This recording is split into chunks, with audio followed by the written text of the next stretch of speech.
kaasin, magaluto muna kita ngayon ng estopadong spare ribs.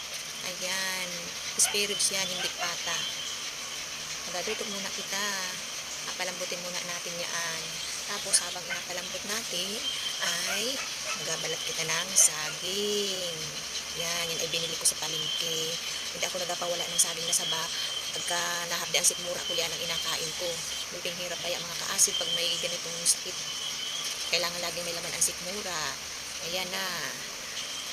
Ayan na guys. Ayan na mga kaasid. Ang aking pinalalambot na spare ribs. Ipagluluto ko nga ni ang aking asawa at mga anak. Bawal naman sa akin yan. Ako tagaluto lang. Hindi ako pwedeng kumain. Tamang tingin na lang kita. Ayan na.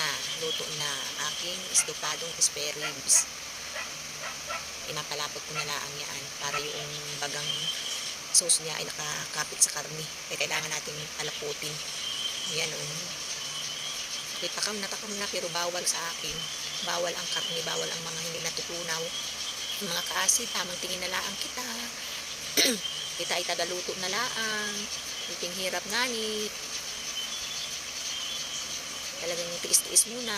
Bawal kumain ng mga gayang pagkain. Mahirap magkasakit sa panahon ngayon. Yan.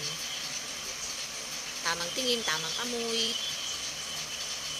Ayan, maluluto na siya. Pinapakati ko lang yung sabaw niyan mga kaasin. Ay, luto na nga ni. Makain na sila. Ayan. Talagang inasipat na maigi.